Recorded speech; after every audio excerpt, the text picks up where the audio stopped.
ചവാണി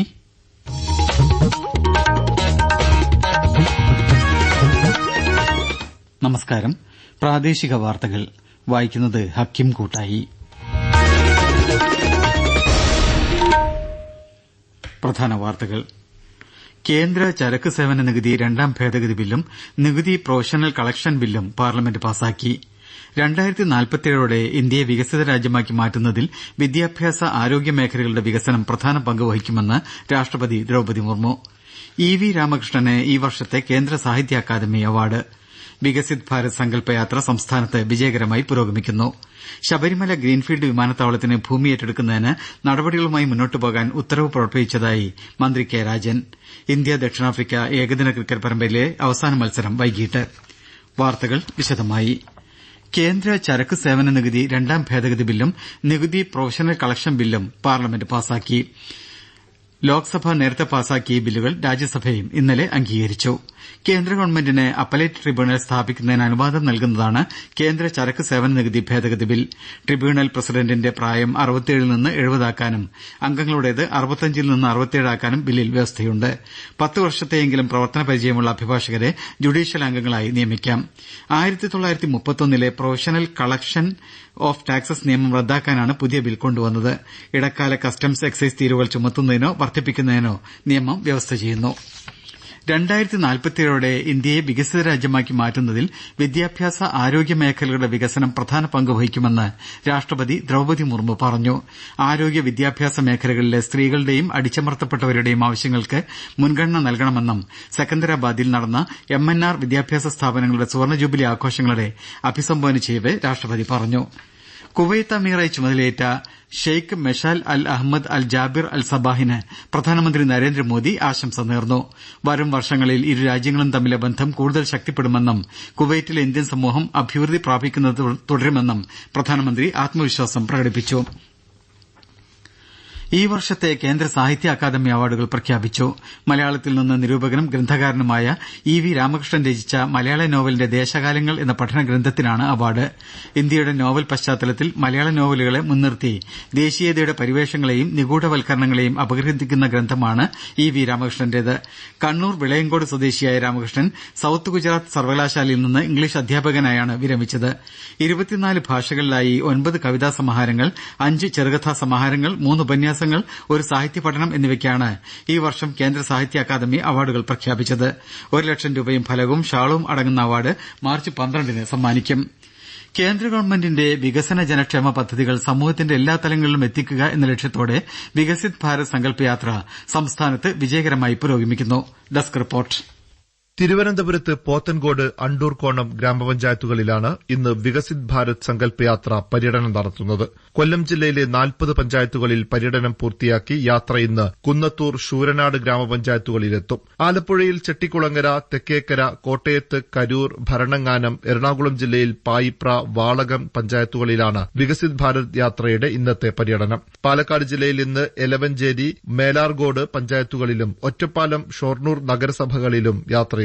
മലപ്പുറം ജില്ലയിൽ 6 ബ്ലോക്കുകളിലെ 42 പഞ്ചായത്തുകളിൽ വികസിത് ഭാരത് സങ്കല്പയാത്രയുടെ പര്യടനം പൂർത്തിയായി. ഇന്ന് മൂർക്കനാട്, പുഴക്കാട്ടിരി പഞ്ചായത്തുകളിലാണ് സങ്കല്പയാത്ര എത്തിച്ചേരുന്നത്. കോഴിക്കോട് പേരാമ്പ്രയിലും മടവൂരിലുമാണ് വികസിത് ഭാരത് സങ്കല്പയാത്രയുടെ സ്വീകരണ യോഗം ഒരുക്കിയിരിക്കുന്നത്.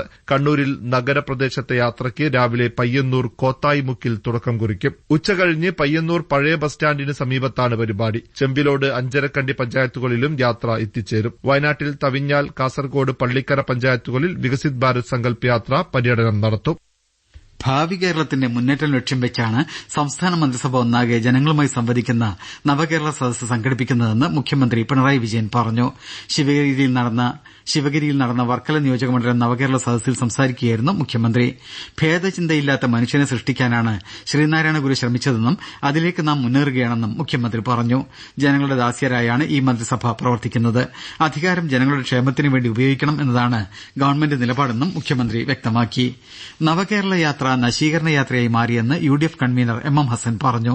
സംസ്ഥാന ഗവൺമെന്റിന്റെ ദുർഭരണത്തിനെതിരെ കോഴിക്കോട് സൌത്ത് നിയോജക മണ്ഡലം UDF കമ്മിറ്റി സംഘടിപ്പിച്ച വിചാരണ സദസ്സ് ഉദ്ഘാടനം ചെയ്യുകയായിരുന്നു അദ്ദേഹം. നവകേരള യാത്രയ്ക്കെതിരെ ജനാധിപത്യ രീതിയിൽ പ്രതിഷേധിക്കുന്ന പ്രതിപക്ഷത്തെ അടിച്ചമർത്തുന്നതിന് മുഖ്യമന്ത്രി പിന്തുണ നൽകുകയാണെന്ന് ഹസൻ അനന്തപുരത്ത് ഇന്നലെ യൂത്ത് കോൺഗ്രസ് നടത്തിയ മാർച്ചിലുണ്ടായ സംഘർഷത്തിൽ പോലീസ് പ്രതിപക്ഷ നേതാവ് VD സതീശനെ ഒന്നാം പ്രതിയാക്കി. MLA, യൂത്ത് കോൺഗ്രസ് സംസ്ഥാന പ്രസിഡന്റ് രാഹുൽ മാങ്കൂട്ടത്തിൽ എന്നിവരുൾപ്പെടെ തിരിച്ചറിഞ്ഞ 30 പേരും കണ്ടാലറിയാവുന്ന 300-ലേറെ പേരും കന്റോൺമെന്റ് പോലീസ് രജിസ്റ്റർ ചെയ്ത കേസിൽ പ്രതികളാണ്. ജാമ്യമില്ലാ വകുപ്പുകൾ പ്രകാരമാണ് കേസ്. നവകേരള യാത്രയ്ക്കെതിരായ കരിങ്കൊടി പ്രതിഷേധക്കാർക്ക് നേരെയുണ്ടായ അക്രമങ്ങളിൽ പ്രതിഷേധിച്ച് യൂത്ത് കോൺഗ്രസ് നടത്തിയ സെക്രട്ടേറിയറ്റ് മാർച്ചിലാണ് ഇന്നലെ സംഘർഷം ഉണ്ടായത്. ശബരിമല ഗ്രീൻഫീൽഡ് വിമാനത്താവളത്തിന് വേണ്ടി കോട്ടയം ജില്ലയിലെ എരുമേലി സൌത്ത്, മണിമല വില്ലേജുകളിൽപ്പെട്ട 2570 ഏക്കർ ഭൂമി ഏറ്റെടുക്കുന്നതിന് നടപടികളുമായി മുന്നോട്ടു പോകാൻ ഗവൺമെന്റ് ഉത്തരവ് പുറപ്പെടുവിച്ചതായി മന്ത്രി കെ രാജൻ അറിയിച്ചു. സാമൂഹിക ആഘാത പഠന റിപ്പോർട്ട് പരിശോധിച്ച വിദഗ്ധ സമിതിയുടെ ശുപാർശയുടെ അടിസ്ഥാനത്തിലാണ് ഭൂമി ഏറ്റെടുക്കൽ നടപടികളുമായി മുന്നോട്ടു പോകാൻ തീരുമാനിച്ചതെന്ന് മന്ത്രി തിരുവനന്തപുരത്ത് പറഞ്ഞു. നിലവിൽ കണ്ടെത്തിയ ഭൂമി വിമാനത്താവളത്തിന് അനുയോജ്യമാണെന്ന കേന്ദ്ര വനം പരിസ്ഥിതി മന്ത്രാലയം സ്ഥിരീകരിച്ചതിന്റെ അടിസ്ഥാനത്തിൽ കൂടിയാണ് നടപടിയെന്നും മന്ത്രി അറിയിച്ചു. സപ്ലൈകോയുടെ ക്രിസ്മസ് ന്യൂ ഇയർ ഫെയറുകൾ ഇന്ന് ആരംഭിക്കും. സംസ്ഥാനതല ഉദ്ഘാടനം രാവിലെ തിരുവനന്തപുരം പുത്തരിക്കണ്ടം മൈതാനിയിൽ മന്ത്രി GR അനിൽ നിർവഹിക്കും. തിരുവനന്തപുരം, കൊല്ലം, പത്തനംതിട്ട, കോട്ടയം, എറണാകുളം, തൃശൂർ ജില്ലകളിലാണ് സ്പെഷ്യൽ ക്രിസ്മസ് ന്യൂ ഇയർ ഫെയറുകൾ സംഘടിപ്പിക്കുന്നത്. ഈ മാസം 30 വരെയാണ് ഫെയറുകൾ. റേഷൻ വ്യാപാരികളുടെ കഴിഞ്ഞ മാസത്തെ കമ്മീഷൻ ഇന്നു മുതൽ വിതരണം ചെയ്യുമെന്ന് മന്ത്രി GR അനിൽ അറിയിച്ചു. നവംബർ മാസത്തെ കമ്മീഷൻ നൽകുന്നതോടെ റേഷൻ വ്യാപാരികൾക്ക് കുടിശ്ശിക ഇല്ലാതാകുമെന്നും മന്ത്രി തിരുവനന്തപുരത്ത് പറഞ്ഞു. കേന്ദ്ര സംസ്ഥാന ഗവൺമെന്റുകളുടെ സംയുക്താഭിമുഖ്യത്തിൽ കുടുംബശ്രീ നടത്തുന്ന ദേശീയ സരസ് മേള കലൂർ ജവഹർലാൽ നെഹ്റു അന്താരാഷ്ട്ര സ്റ്റേഡിയത്തിൽ വൈകിട്ട് മന്ത്രി MP രാജേഷ് ഉദ്ഘാടനം ചെയ്യും. വിവിധ സംസ്ഥാനങ്ങളിലെ വനിതാ സംരംഭകരുടെയും സ്വയം സഹായ സംഘങ്ങളുടെയും ഉൽപ്പന്നങ്ങളുടെ പ്രദർശനവും വിപണനവും മേളയുടെ ഭാഗമായി സംഘടിപ്പിച്ചിട്ടുണ്ട്. വിവിധ വിഷയങ്ങളിൽ പ്രമുഖർ പങ്കെടുക്കുന്ന സെമിനാറുകൾ, കലാ സാംസ്കാരിക സായാഹ്നം, വിവിധ സംസ്ഥാനങ്ങളിലെ രുചി വൈവിധ്യങ്ങൾ നിറഞ്ഞ ഭക്ഷ്യമേള തുടങ്ങിയവ ഇതിന്റെ ഭാഗമായി നടക്കും. മേള ജനുവരി 1-ന് സമാപിക്കും. 2024 ഹജ്ജ് തീർത്ഥാടനത്തിന് ഓൺലൈൻ അപേക്ഷ സമർപ്പിക്കുന്ന തീയതി ജനുവരി 15 വരെ നീട്ടിയതായി കേന്ദ്ര ഹജ്ജ് കമ്മിറ്റി അറിയിച്ചു. സമയപരിധി ഇന്നലെ അവസാനിച്ചിരുന്നു.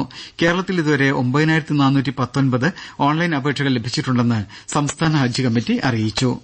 ഇന്ത്യ ദക്ഷിണാഫ്രിക്ക ഏകദിന ക്രിക്കറ്റ് പരമ്പരയിലെ മൂന്നാമത്തെയും അവസാനത്തെയും മത്സരം ഇന്ന്.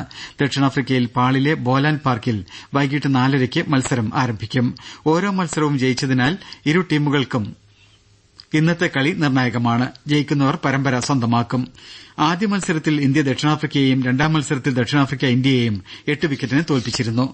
കാഴ്ചപരിമിതരുടെ അന്തർ സംസ്ഥാന ക്രിക്കറ്റ് ടൂർണമെന്റ് നാഗേഷ് ട്രോഫിയിൽ കേരളത്തിന് തുടർച്ചയായ 2ാം തോൽവി. തൃപ്പൂണിത്തുറ പാലസ് ഓവലിൽ നടന്ന മത്സരത്തിൽ കേരളം ഉത്തർപ്രദേശിനോടാണ് പരാജയപ്പെട്ടത്. ആദ്യ മത്സരത്തിൽ ഒഡീഷ 4 വിക്കറ്റിന് ബീഹാറിനെ തോൽപ്പിച്ചു. ഇന്ന് രാവിലെ 9-ന് കേരളം ജാർഖണ്ഡിനെയും ഉച്ചയ്ക്ക് 1-ന് ഉത്തർപ്രദേശ് ബീഹാറിനെയും നേരിടും. മുൻ മന്ത്രി KC ജോസഫിന്റെ പേഴ്സണൽ സെക്രട്ടറിയും പ്രമുഖ കോൺഗ്രസ് നേതാവുമായ PV നാരായണൻ നമ്പ്യാർ കണ്ണൂർ നടുവിൽ നിര്യാതനായി. അദ്ദേഹത്തിന് 79 വയസ്സായിരുന്നു. സംസ്കാരം രാവിലെ 10-ന് വീട്ടുവളപ്പിൽ. DGP ഓഫീസിലേക്ക് KSU ഇന്ന് മാർച്ച് നടത്തും. നവകേരള സദസ്സിനെതിരായ കരിങ്കൊടി പ്രതിഷേധത്തിനിടെ പോലീസും CPIM പ്രവർത്തകരും നടത്തിയ അക്രമത്തിൽ പ്രതിഷേധിച്ചാണ് മാർച്ചെന്ന് KSU സംസ്ഥാന പ്രസിഡന്റ് അലോഷ്യസ് സേവ്യർ അറിയിച്ചു. കോഴിക്കോട് നഗരത്തെ സാഹിത്യ നഗരമായി യുനെസ്കോ പ്രഖ്യാപിച്ചതിന്റെ പശ്ചാത്തലത്തിൽ സംഘടിപ്പിച്ച ഫോക്ക് ഫെസ്റ്റിവൽ നടൻ VK ശ്രീരാമൻ ഉദ്ഘാടനം ചെയ്തു. മനുഷ്യവർഗ്ഗത്തിന്റെ ചരിത്രത്തോളം ഫോക്ലോറിന് പഴക്കമുണ്ടെന്ന് അദ്ദേഹം പറഞ്ഞു. ഇന്ന് കേരളത്തിലെ കഥാഗാന പാരമ്പര്യം എന്ന വിഷയത്തിൽ സെഷൻ നടക്കും. മധുര ഡിവിഷനിലെ വെള്ളക്കെട്ടിനെ തുടർന്ന് ഇന്നത്തെ തിരുച്ചെന്തൂർ പാലക്കാട് എക്സ്പ്രസ് ട്രെയിൻ തിരുച്ചെന്തൂരിനും തിരുനെൽവേലിക്കുമിടയിൽ ഓടില്ലെന്ന് റെയിൽവേ അറിയിച്ചു. ഉച്ചയ്ക്ക് 1:30-നും തിരുനെൽവേലിയിൽ നിന്നായിരിക്കും ഈ ട്രെയിൻ പുറപ്പെടുകയെന്നും റെയിൽവേയുടെ അറിയിപ്പിൽ പറയുന്നു. വൈകിട്ട് 6-ന് പാലക്കാട് നിന്ന് പുറപ്പെടുന്ന ട്രെയിൻ തിരുനെൽവേലിയിൽ യാത്ര അവസാനിപ്പിക്കും. കണ്ണൂരിലും റോഡപകടങ്ങളും മരണങ്ങളും കൂടിവരുന്ന സാഹചര്യത്തിൽ അപകടമുണ്ടാകുന്ന മേഖലകൾ വിദഗ്ധ സമിതിയെക്കൊണ്ട് പരിശോധന നടത്തണമെന്ന് ജില്ലാ റോഡ് സുരക്ഷാ സമിതി നിർദ്ദേശിച്ചു. സിറ്റി പോലീസ് കമ്മീഷണറും സമിതി അംഗവുമായ അജിത് കുമാറാണ് യോഗത്തിൽ നിർദ്ദേശം ഉന്നയിച്ചത്. പ്രധാന വാർത്തകൾ വീണ്ടും. കേന്ദ്ര ചരക്ക് സേവന നികുതി 2ാം ഭേദഗതി ബില്ലും നികുതി പ്രൊഫഷണൽ കളക്ഷൻ ബില്ലും പാർലമെന്റ് പാസാക്കി. 2047 ഇന്ത്യയെ വികസിത രാജ്യമാക്കി മാറ്റുന്നതിൽ വിദ്യാഭ്യാസ ആരോഗ്യ മേഖലകളുടെ വികസനം പ്രധാന പങ്ക് വഹിക്കുമെന്ന് രാഷ്ട്രപതി ദ്രൌപദി മുർമു. EV രാമകൃഷ്ണന് ഈ വർഷത്തെ കേന്ദ്ര സാഹിത്യ അക്കാദമി അവാർഡ്. വികസിത് ഭാരത് സങ്കല്പ് യാത്ര സംസ്ഥാനത്ത് വിജയകരമായി പുരോഗമിക്കുന്നു. ശബരിമല ഗ്രീൻഫീൽഡ് വിമാനത്താവളത്തിന് ഭൂമി ഏറ്റെടുക്കുന്നതിന് നടപടികളുമായി മുന്നോട്ടു പോകാൻ ഉത്തരവ് പുറപ്പെടുവിച്ചതായി മന്ത്രി കെ രാജൻ. ഇന്ത്യ ദക്ഷിണാഫ്രിക്ക ഏകദിന ക്രിക്കറ്റ് പരമ്പരയിലെ അവസാന മത്സരം വൈകിട്ട്.